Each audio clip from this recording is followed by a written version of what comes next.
Ábrese a sesión de investidura como doutor honoris causa desta Universidade do profesor Jorge Diví. Prégolle ao señor secretario xeral que vai á súa procura e do seu padriño.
Honoris causa ob amicitiam veritaque candidati quod petis habeat.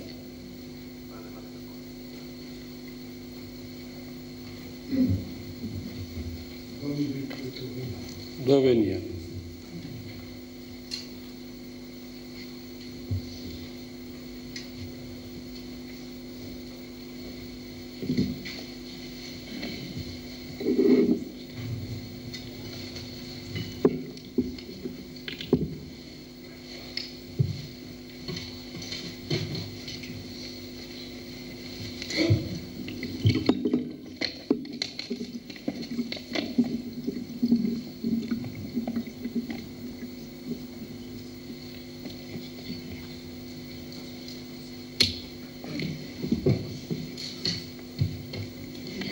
Je me présente devant vous, Monsieur le Recteur, mes chers collègues, Mesdames et Messieurs, avec une grande émotion. Être reçu dans votre université est pour moi non seulement un honneur insigne, mais la consécration d'une relation ancienne et très étroite avec les historiens de Santiago. Pour moi, ce jour est aussi une fête de l'amitié, d'une vieille amitié, et mes premiers mots sont pour exprimer ma joie et ma profonde gratitude. Mais je prends aussi la parole dans l'attitude d'un postulant, du candidat au grade de docteur, de celui qui présente devant des juges le travail qui est censé lui valoir l'honneur auquel il aspire. Déjà, il y a longtemps, il y aura bientôt 40 années, je fus reçu docteur en Sorbonne après avoir défendu, ému autant que je suis aujourd'hui, une thèse. C'était le résultat des recherches que j'avais conduites dans une petite province de France, le Mâconnais, pour essayer de comprendre ce qu'était la société féodale, quelle était sa structure et son fonctionnement.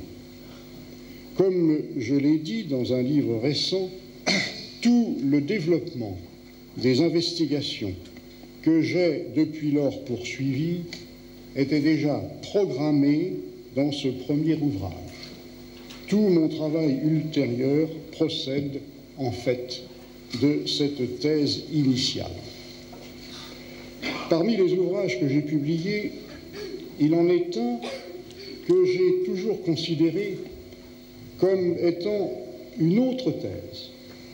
C'est celui qui s'intitule « les trois ordres et l'imaginaire du féodalisme, et dont d'ailleurs vient de paraître une nouvelle édition en castillan, spécialement dédiée à la cérémonie qui se déroule aujourd'hui. Cette seconde thèse se situe dans le prolongement direct de la première. J'avais précédemment tenté de saisir la réalité des relations sociales. Cette fois, j'essayais de discerner l'image de cette réalité de la société telle qu'elle s'organisait dans la France du Nord au XIe et au XIIe siècle, l'image de cette réalité dans la conscience collective. J'étudiais dans ce livre une figure idéologique et de la sorte se manifestait l'orientation nouvelle de mes recherches, dirigée maintenant non plus vers les aspects matériels, mais vers le mental, des recherches soucieuses de mettre en évidence ce qui se passait dans l'esprit des hommes de cette époque, la conception qu'ils avaient du monde et d'eux-mêmes, et le rôle des attitudes mentales dans l'évolution des sociétés humaines. J'en suis aujourd'hui à préparer un autre ouvrage, et c'est de celui-ci que je choisis de vous entretenir aujourd'hui. Il s'agit en vérité de ce que les anglo-saxons appellent « work in progress », d'une étude en cours. Son cadre est le même, la moitié nord de la France et les XIe, XIIe siècles. Mais je cherche ici à éclairer un domaine que j'avais jusqu'ici négligé dans mes recherches sur la société féodale. Je cherche à bien saisir la place qu'occupaient dans cette société les femmes. Le livre que j'ai consacré à l'histoire du mariage, Le chevalier, la femme et le prêtre, se termine par une question. Et les femmes, que savons-nous d'elles? Eh bien, depuis 10 ans, dans mon séminaire du Collège de France, avec mes élèves, et parmi ces élèves, quelques-uns ont collaboré au second volume d'une histoire des femmes dont la version castillane paraît, elle aussi, ces jours-ci, enrichie par ce que lui a adjoint le professeur Reina Pastor. Depuis 10 ans, avec mes élèves, je cherche à répondre à cette question. Ça n'est pas facile, car les informations sont d'une grande pauvreté. Dans la société féodale, la partie féminine constitue effectivement le continent noir, pour reprendre l'expression de Freud, un espace d'obscurité, peu pénétrable, où l'historien s'aventure en tâtonnant à la recherche d'indices, à la recherche de traces. Et ces traces sont très rares, incertaines et d'interprétation difficile. On me disait avant-hier que dans la Galice médiévale, les documents concernant les femmes sont rarissimes.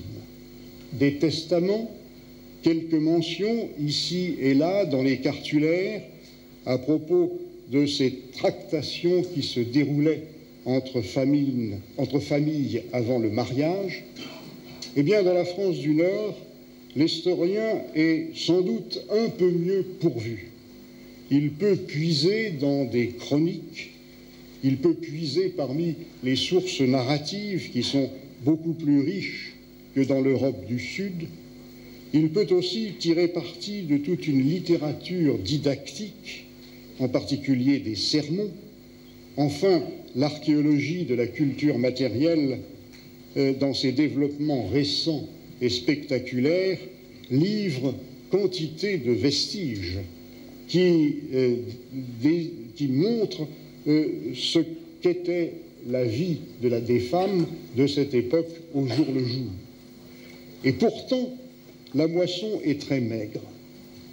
Aucune image, sculptée ou peinte, qui permettrait, avant le milieu du XIIIe siècle, de se représenter ce qu'était réellement le visage, le corps d'une femme. Je ne connaîtrai jamais l'allure vraie d'Aliénor d'Aquitaine ou d'Héloïse. Nous ne voyons pas les femmes et surtout, nous n'entendons presque jamais leurs paroles. Tous les témoignages qui les concernent viennent des hommes et presque toujours ces hommes sont des hommes d'église qui, en principe, devaient se tenir à l'écart des femmes, qui les regardaient de loin et prisonniers de leurs préjugés et qui, par conséquent, ne sont pas les meilleurs informateurs possibles.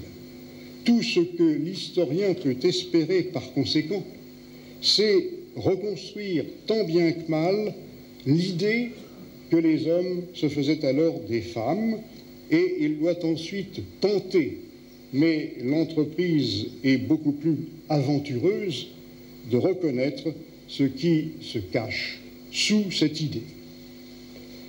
Dans ces conditions de travail très défectueuses, pleines d'embûches et de périls, nous nous sommes pourtant risqués et nous nous sommes lancés sur plusieurs pistes. Certaines se sont révélées très décevantes, elles menaient à des impasses.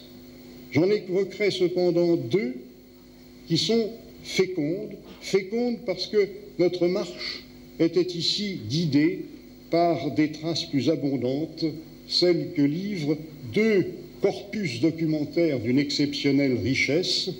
D'une part, la littérature d'éloge et de divertissement, d'autre part, la littérature édifiante.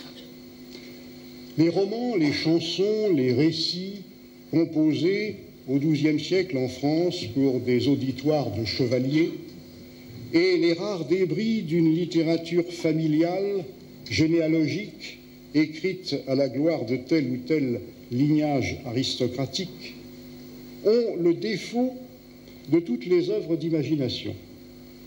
Ces textes déforment la réalité et pourtant ils ne s'en éloignent jamais totalement et l'on peut, à partir d'eux, découvrir comment l'on se représentait à cette époque et dans ce milieu social la relation affective et en particulier la relation amoureuse entre un homme et une femme. Et nous avons ainsi rassemblé de quoi reprendre la question très ardue qu'était réellement l'amour que nous appelons courtois. Que représentait ce modèle de comportement imaginaire et quel était son retentissement sur la réalité des rapports de société? Question difficile parce que ces abords sont encombrés par quantité d'idées fausses qu'il est nécessaire de démystifier, de déblayer, afin d'y voir un peu clair. En compagnie des historiens de la littérature, nous nous sommes avancés prudemment, à petits pas, dans le séminaire, sur ce terrain mouvant. Et ce qui nous apparaît principalement, c'est que, contrairement aux apparences, l'amour courtois était un jeu d'hommes où la femme tenait le rôle de l'enjeu et de la proie, dotée d'une puissance illusoire et ludique. Autre ensemble de sources, plus nourrissantes peut-être encore, les lettres de direction spirituelle adressées aux femmes, les sermons, les réflexions des moralistes sur le fait féminin, et encore tous ces récits concernant les figures de femmes montrées en exemple et qui envahissent peu à peu le champ de la piété, les récits concernant les saintes, telle Marie-Madeleine, la pécheresse, plus femme que toutes les femmes et pourtant rachetée par son amour, dont nous avons étudié de près le culte et la manière dont était racontée sa vie. Ces documents, évidemment, déforment eux aussi la réalité. Mais eux non plus ne s'en éloignent pas tout à fait, et leur fonction est d'agir sur cette réalité, d'orienter dans un certain sens les comportements vécus, et ils y sont, dans une certaine mesure, parvenus, entretenant une image particulière de la féminité, l'une de celles que nous nous proposions de reconstituer. Ici, la quête ne fut pas moins fructueuse. Nous avons pu, par exemple, dater avec plus d'exactitude, à la fin du XIIe siècle, ce tournant très important dans l'histoire des mentalités, le moment où les hommes d'Église prirent enfin conscience de l'attente des femmes, ardemment anxieuses de se voir reconnaître une place dans les structures de l'Église, dans ses rituels et dans ses cérémonies. Le moment où les ecclésiastiques commencèrent à se préoccuper de cultiver des formes spécifiques d'une spiritualité féminine, c'est-à-dire le moment où débute la féminisation de l'Église. Or, ce moment-là est celui-là même où s'épanouit l'amour courtois, celui-là même où le mariage chrétien s'institutionnalise. Il y a là tout un nœud de coïncidence qui mérite la plus grande attention parce qu'il désigne un changement majeur dans les structures de l'imaginaire social et dans celle de la société elle-même. Durant ces 10 années de recherche, j'ai ainsi engrangé un matériel considérable. Il me reste à le mettre en œuvre. Il me reste à en tirer un essai qui viendrait en complément de ceux que j'ai proposés concernant la société que nous disons féodale. Cet essai, eh bien, on pourrait le prendre aussi comme une troisième thèse de doctorat. Mon intention est de me mettre au travail. C'est un projet. Ça n'est qu'un projet. Je me permets de vous le présenter en ce jour solennel, en espérant que vous voudrez bien l'accepter, monsieur le recteur, mes chers collègues, mesdames et messieurs, comme une offrande modeste à l'Université de Santiago, comme la justification imparfaite de la distinction précieuse que vous me faites l'honneur de m'accorder.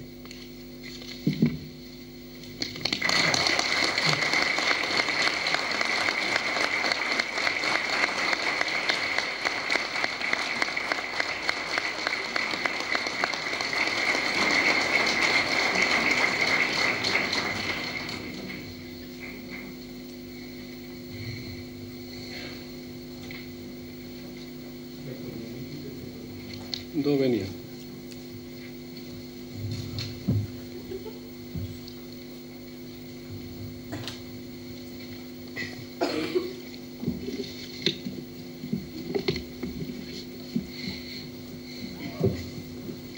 Excelentísimo señor rector magnífico, excelentísimos e ilustrísimos señores, señores profesores, señores alumnos, señoras y señores. Merita eius magisterium et opera proeo locuntur. Pensando en mi intervención en este acto, me he sentido muchas veces abrumado.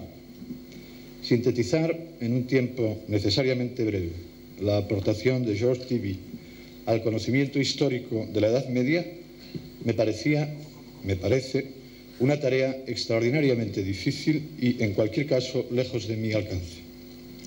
He recordado a los maestros medievales. San Bernardo difiere la respuesta a las insistentes solicitudes para escribir acerca de los caballeros templarios. Escribe, finalmente, el tratado sobre las glorias de la nueva milicia y, al principio, justifica su tardanza. Pensaba, dice, que otro más capaz que yo podría hacerlo mejor y que no debía entrometerme en asunto de tanto interés y tan vital para que al final saliera algo mucho menos provechoso. El maestro Giraldo, nacido no lejos de París y autor de la parte más extensa de la historia compostelana, se disculpa también en uno de los prólogos que compuso para ella. A quien quiera, pues, que por ventura se aplicara a leer este libro, nada matizado con los adornos de la elegancia, rogámosle encarecidamente que cuanto en él notare de loable y fidedigno lo apruebe y lo admita, y lo que merezca corrección y enmienda, corríjalo también y enmiéndelo. Estamos acostumbrados a identificar estos topo y introductorios tan frecuentes en los textos medievales como artificios, como recursos retóricos. Ahora tengo la tentación de dudarlo porque sé que en mi caso esta introducción es rigurosamente cierta. Así que he procurado consolarme y animarme pensando en el preciso sentido ritual que este discurso tiene en el conjunto del ceremonial que nos reúne aquí. Después de la lección del doctorando, es preciso completar la justificación del honor que inmediatamente se le conferirá con la expresión de sus merecimientos. Es tanto como decir que mi trabajo tiene su objetivo plenamente garantizado. Es más, desde este punto de vista es perfectamente inútil. En el caso del profesor Diví, sus méritos, su magisterio, sus obras hablan por él y lo hacen fuerte y claro. Pero no solo en el ámbito de los especialistas en la historia medieval o en el más amplio de los historiadores, también fuera de él, porque Georges Diví, como me indicaba nuestro rector en ocasión reciente, es ya una inexcusable referencia intelectual en la cultura europea de nuestro tiempo. Inquietud y seguridad. Asumo, además, la responsabilidad y el honor que me han sido conferidos de representar a los profesores y a los alumnos del Departamento de Historia Medieval, Moderna y Contemporánea y de la Facultad de Geografía e Historia, que han propuesto su candidatura con profunda satisfacción. Porque profunda es también la influencia que sobre mí y sobre muchos de mis colegas medievalistas de esta universidad ha ejercido el pensamiento histórico de Georges Diví. Merita magisterium et opera. Seré muy breve en la exposición de los méritos. Insistiré algo más en las obras y en el magisterio. Breve en los méritos. No es necesario que haga minuciosa exposición de un currículum vitae dilatado y extraordinariamente brillante. Basta con un apretadísimo resumen. Profesor de las universidades de Lyon, de Besançon, de Aix-en-Provence, desde 1970 profesor del Colegio de Francia, director del Centro de Estudios de las Sociedades Mediterráneas, miembro de las más prestigiosas academias de ciencias humanas de Francia, Europa y América, gran oficial de la Orden Nacional del Mérito, comendador de la Legión de Honor, presidente del Comité Científico de la Fundación Francia, miembro del Consejo Superior de la Lengua Francesa, doctor honoris causa por 9 universidades: Lovaina, Libre de Ámsterdam, Lieja, Montreal, Oxford, Americana de París, Católica de Lublin, Cambridge y Harvard. La Universidad de Santiago, primera entre las españolas, se añade hoy a esta prestigiosa relación, en razón de la obra y del magisterio de Georges Diví. Una obra en la que la cantidad es importante, pero no ciertamente lo más importante. Destaquemos en primer lugar, sin embargo, la regularidad, la constancia con la que desde los años 50 Georges Diví viene produciendo obras, artículos, libros, sobre todo libros, de amplia proyección internacional. Esto último obedece naturalmente a su extraordinaria calidad. Destaco solamente algunos de los hitos del trayecto recorrido. La sociedad en los siglos XI y XII en la región de Mâcon. Economía rural y vida campesina en el occidente medieval. Los 3 volúmenes escritos para Albert Esquira, Adolescencia de la cristiandad occidental, La Europa de las catedrales, Fundamentos de un nuevo humanismo. Luego, Hombres y estructuras de la Edad Media, Guerreros y campesinos, El domingo de Bouvines, San Bernardo y el arte cisterciense. Después, Los 3 órdenes o lo imaginario del feudalismo, El caballero, la mujer y el cura, Guillermo el mariscal, y nuevos libros, y otros que vendrán aún, como acabamos de oír.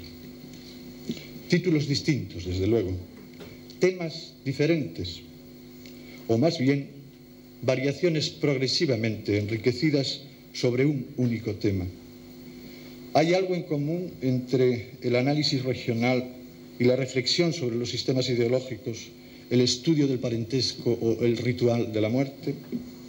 Diví nos lo decía él mismo en el seminario mantenido en nuestra facultad durante el pasado curso, llega a la historia desde la geografía, después de haber bebido en el abundante manantial de la geografía humana francesa.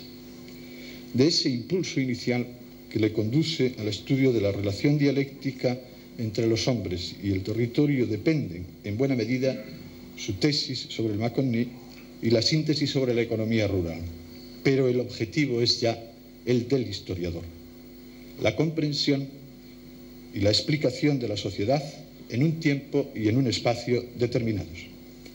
Ese objetivo no cambia después, aunque para alcanzarlo se atienda a los impulsos, a los estímulos que llegan de otras ciencias del hombre, la etnología y la antropología principalmente.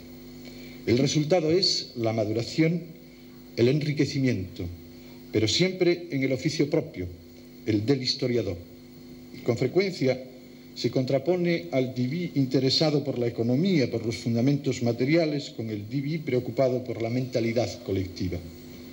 No me parece una contraposición real, o cuando menos una contraposición sustancial, porque en un nivel más profundo se halla siempre, desde el principio hasta ahora, al gran historiador de la sociedad medieval. Temas diferentes, mejor, puntos de vista distintos y en cualquier caso no sucesivos o yuxtapuestos, sino integrados en un itinerario intelectual que no es una línea sobre una superficie, sino la permanente búsqueda de la hondura. Mejor que la metáfora del territorio explorado me sirve la de la construcción arquitectónica.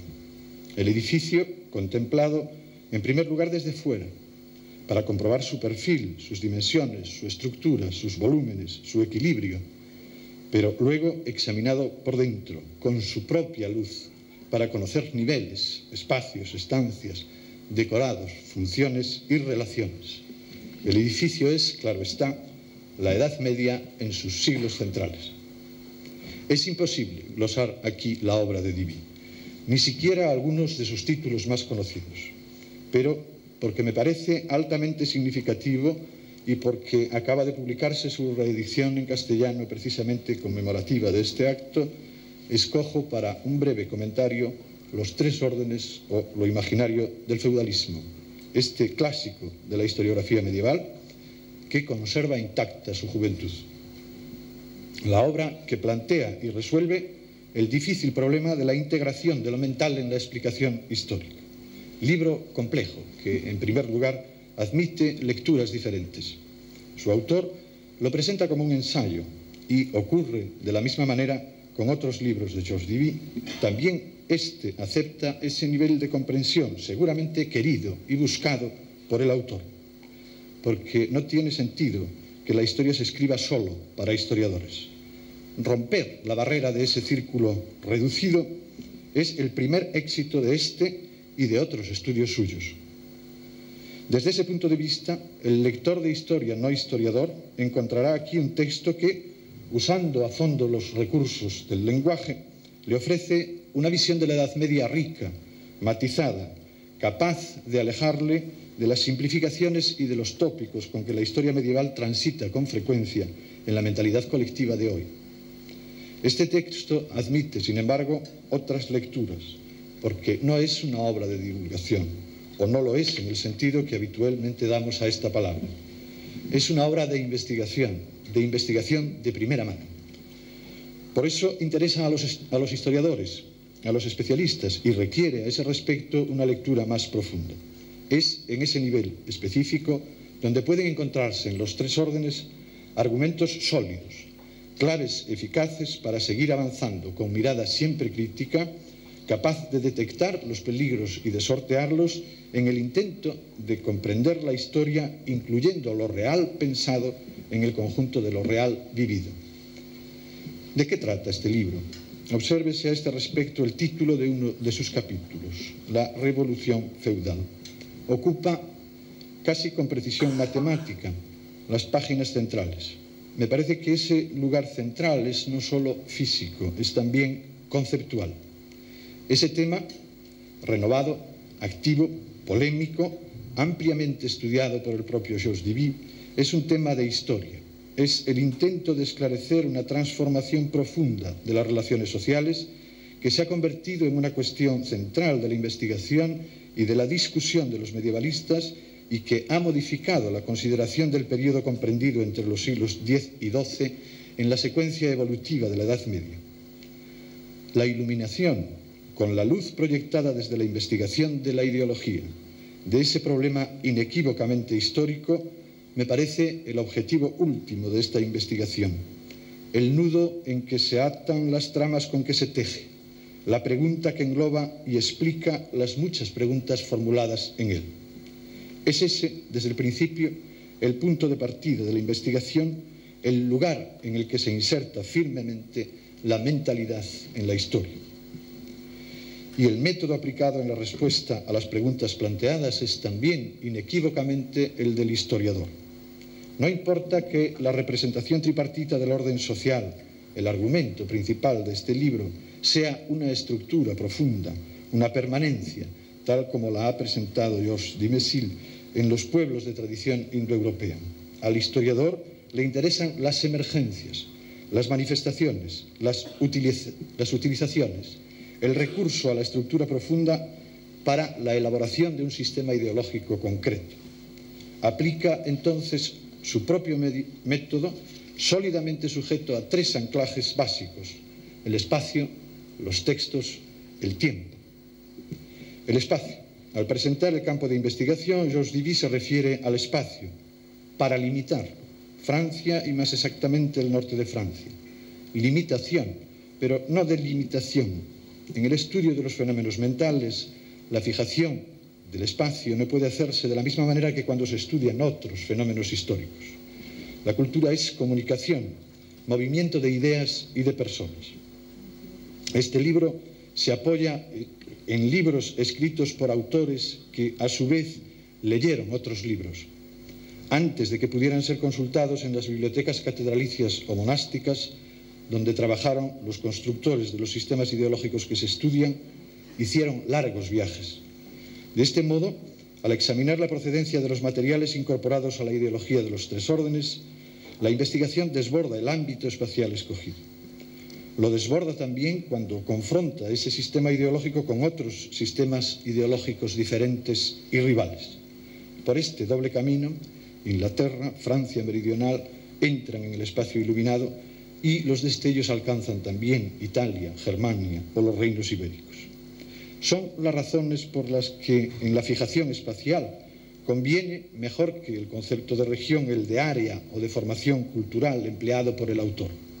Es un área cultural la que se estudia, un área cultural particularmente activa, que se nutre en la tradición carolingia y crece en el entorno de la monarquía franca, que transita en el periodo en que se considera entre la Escuela Catedralicia de Reims y la Universidad de París.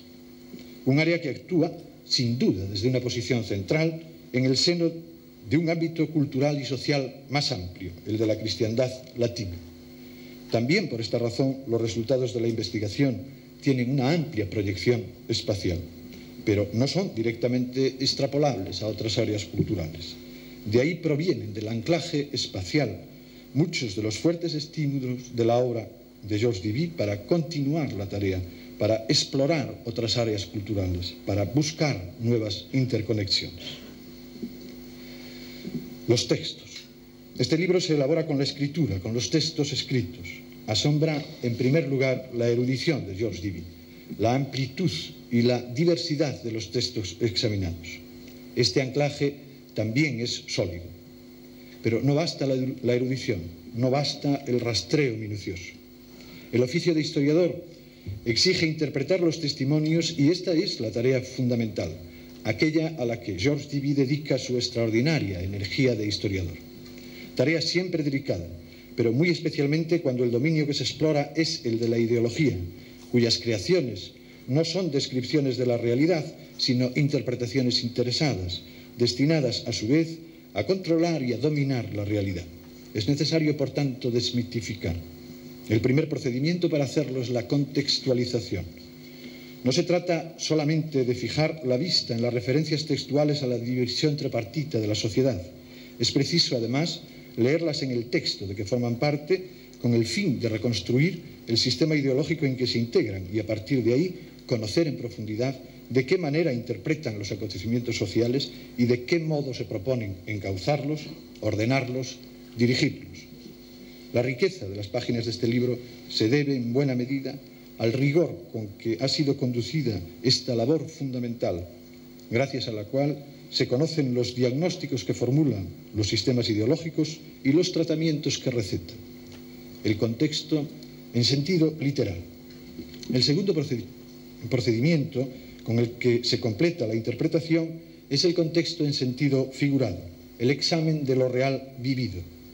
Pero esto tiene más relación con el tercero y último de los anclajes que retienen firmemente esta obra en el campo de la historia, el tiempo. El recorrido temporal se nos presenta en primer lugar delimitado por los textos que se estudian.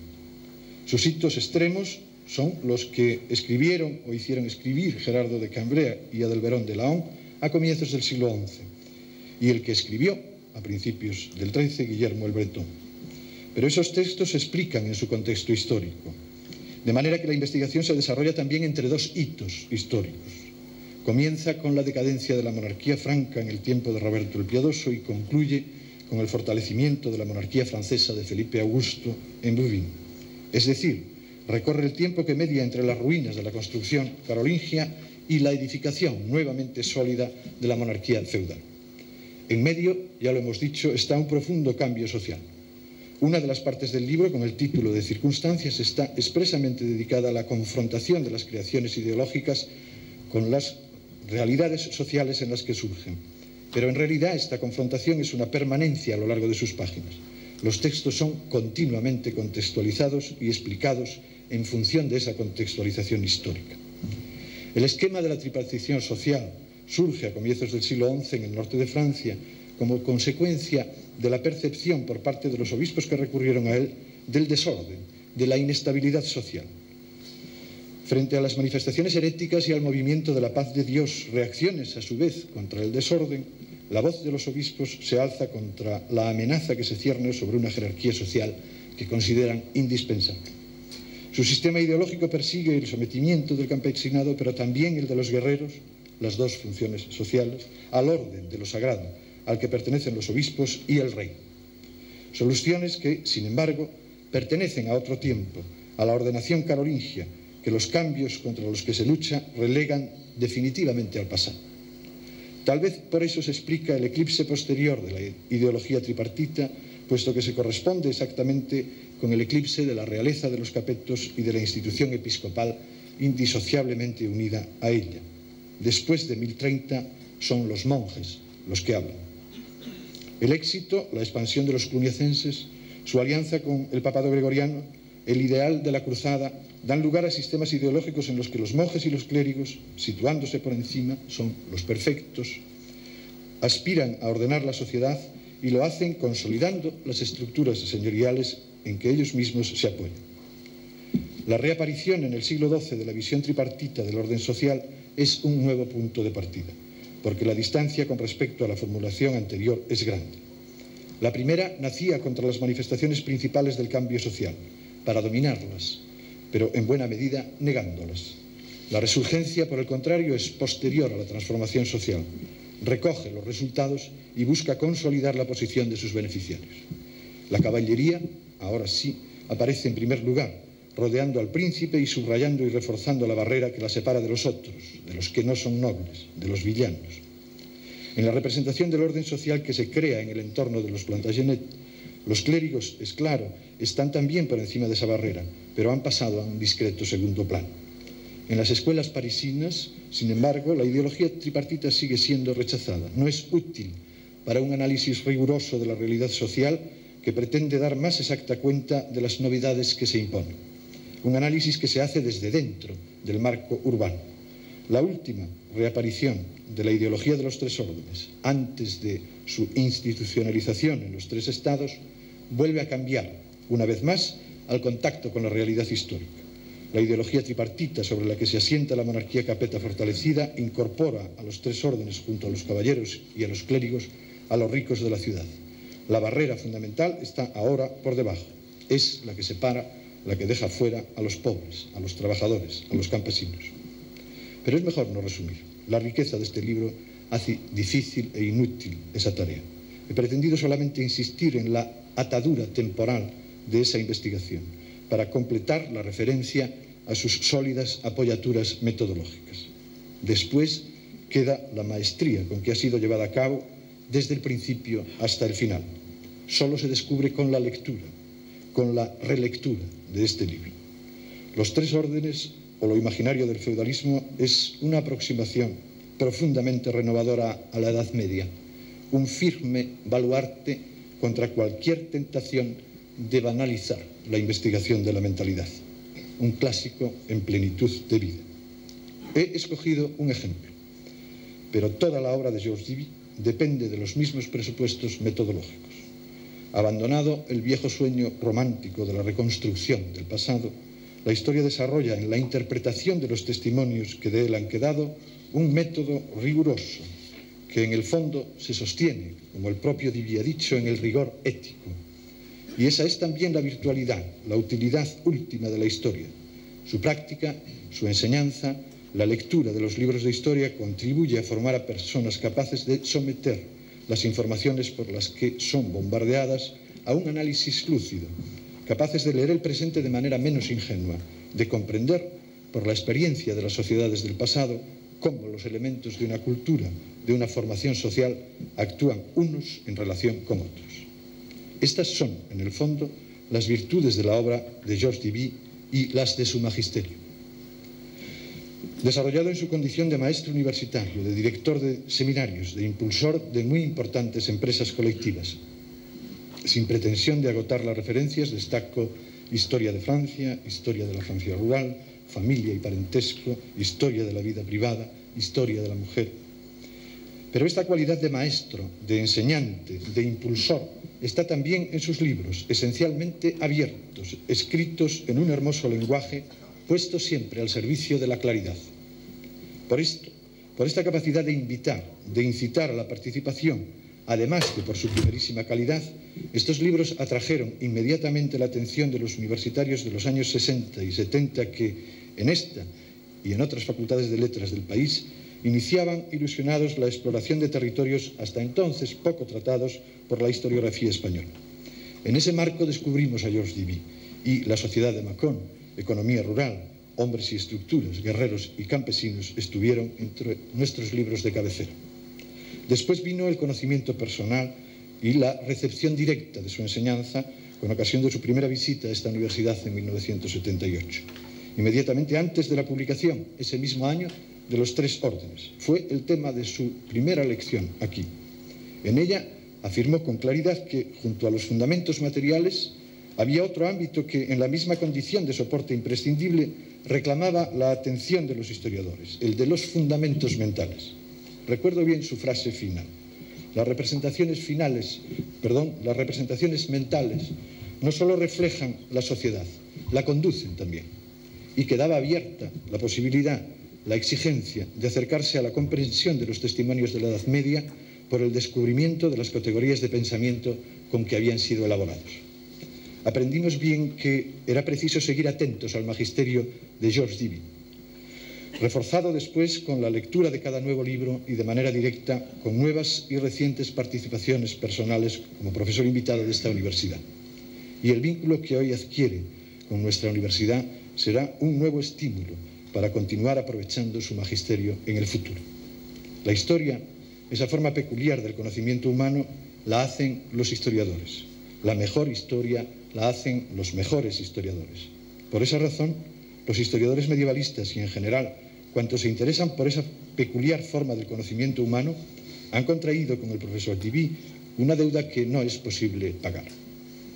Cuantos en esta universidad nos hemos orientado en la historia de la Edad Media o en la historia en general, gracias a la potente luz de su enseñanza, queremos, termino aquí, ofrecerle el testimonio de nuestra gratitud.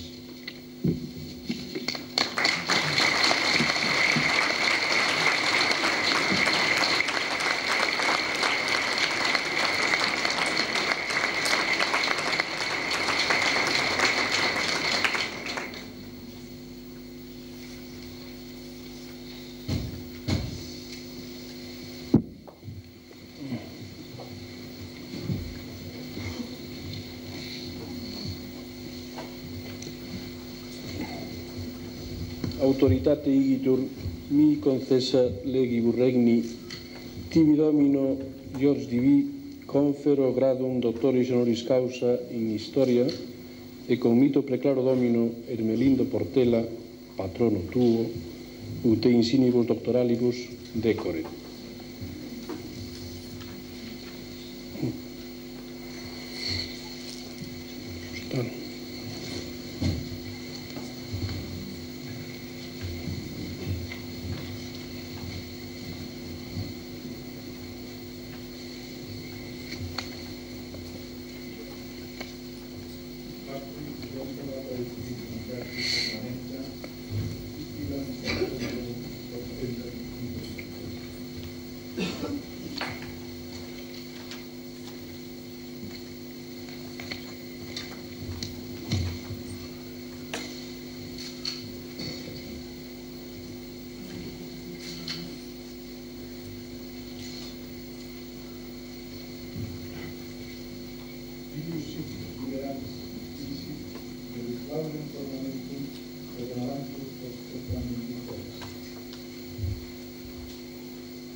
Librum Facultatis nostra studia pertinentis, clausum et reservatum, Licebius, Leunque, Sindesque, Expedita Scola in Filocco Vaticani et Interpretamitque, Stigius esse.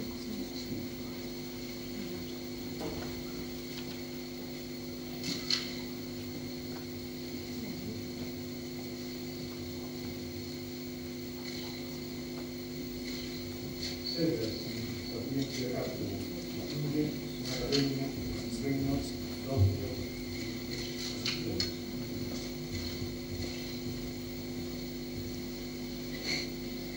las cosas de Dios de haber parte de Cartula, por fin se puede hacer su nombre de hacer, y no se puede especular.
ad inflere quae secuntur, semper ubicumque fueris, iura, privilegia et honorem huius universitatis, eiusque doctorum conservare, favorem et prudentem consilium prestare quotens fueris requisitis, et eam eiusque doctores, ad omni calumnia, verbo et opere defendere, Sit iugo, et voxi gloria.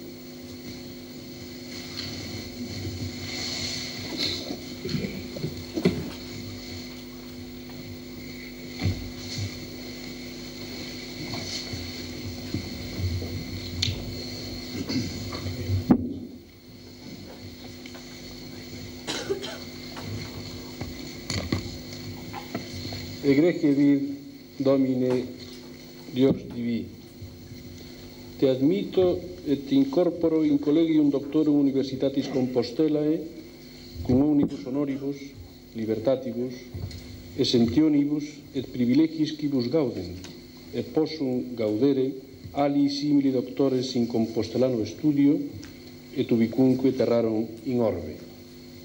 Et titulus huius admissiones et incorporationes tibi confero.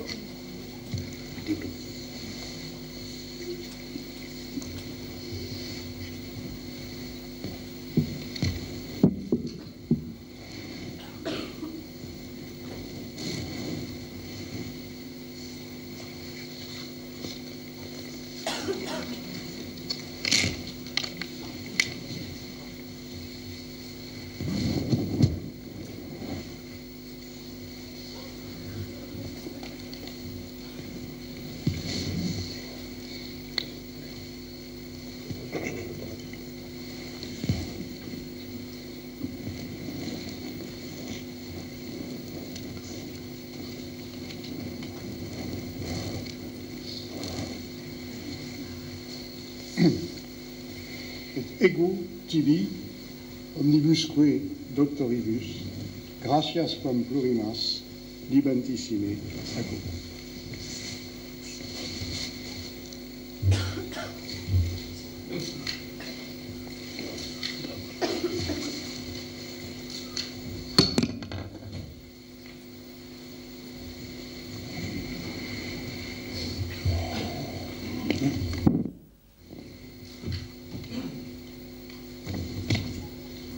Excelentísimo señor Conselleiro de Educación da Xunta de Galicia, excelentísimo señor rector magnífico da Universidade de Vigo, excelentísimas e ilustrísimas autoridades, querido profesor George Divi, doutores, señoras e señores.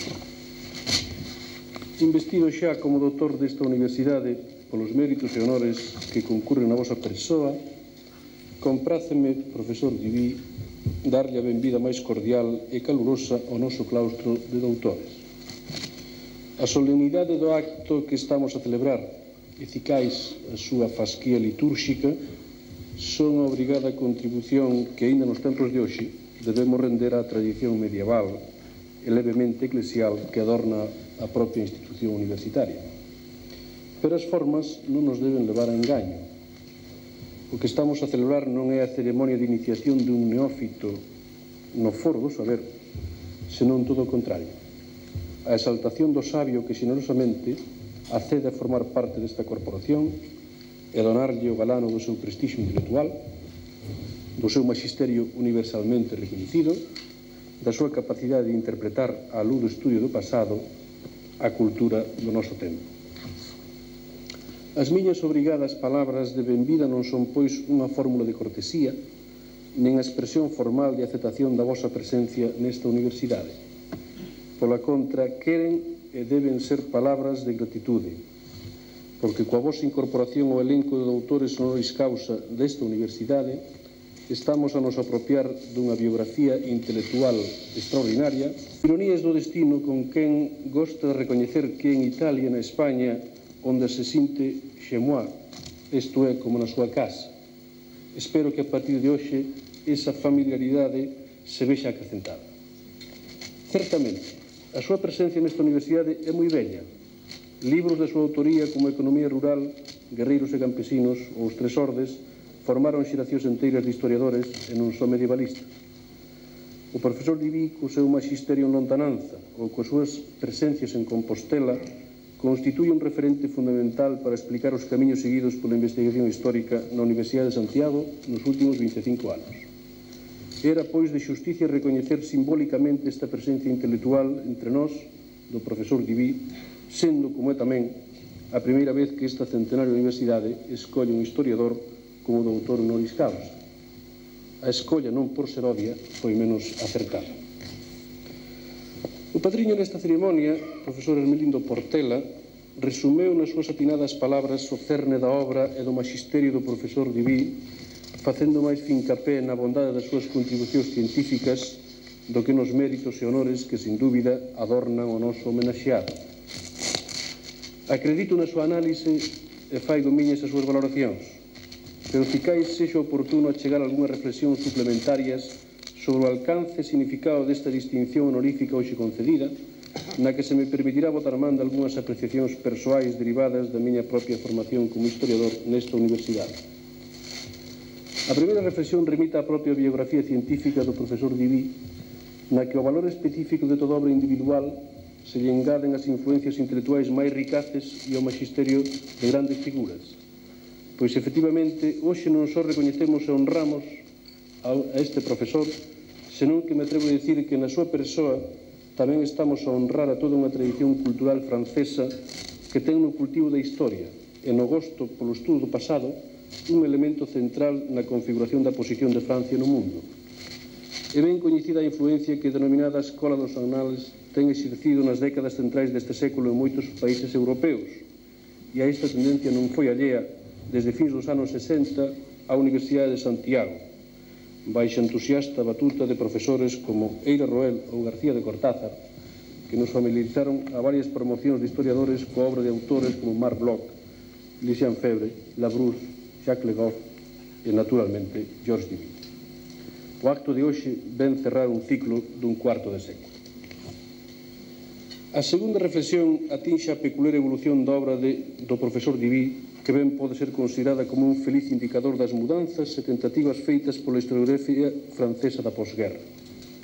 Cada libro seu non só abeira un problema concreto, que vai dende a economía feudal ata a biografía de Guillermo Mariscal, a historia da vida privada ou da muller, senón que abre novos horizontes para o territorio do historiador e autoriza que a historia, como un finchado galán, mocee coas disciplinas veciñas, sexan primeiro a xeografía humana ou a economía, sexan máis tarde a antropoloxía e a historia da arte.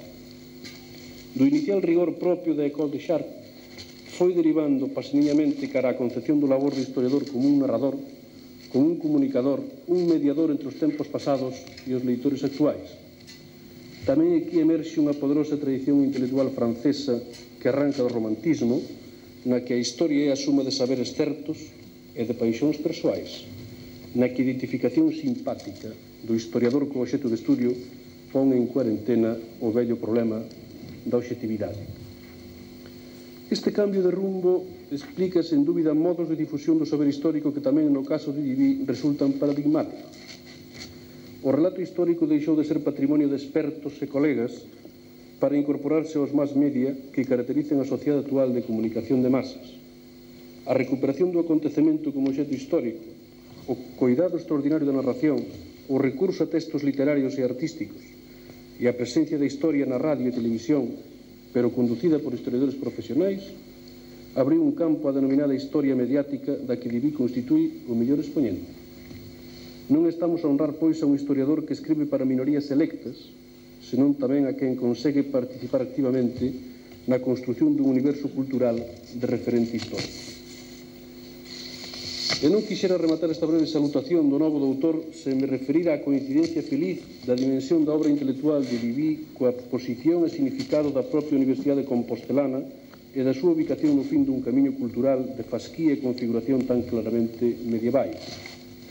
Porque se algo se percibe de modo progresivo no enfoque dos seus libros é unha concepción de Europa como unha cultura plural, diversa, repleta de sensibilidades estéticas distintas, pero capaces de dialogaren entre sí.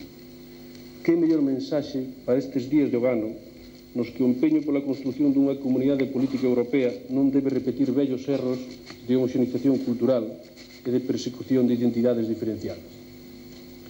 Por todas estas razóns, profesor Duby, renovo as miñas palabras iniciais de benvida e de gratitude. A súa obra será un guieiro imprescindible nesta universidade, na que xa moraba, e a súa figura e o seu propio calor e elegancia persoal serán, dende o día de hoxe, máis familiares para todos nós. E penso que Compostela, coa súa fasquía religiosa e a súa configuración ao redor dun feito cultural, tamén será unha amiga máis familiar para vostede, porque, como sinala no seu último libro, é o estudio da Igrexa e do religioso no mundo feudal un asunto que merece aínda máis pesquisa. Estou certo que os medievalistas composteláns non desatenderán a súa recomendación e así é como a historia continúe. Muchas gracias.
Levanta esa sesión.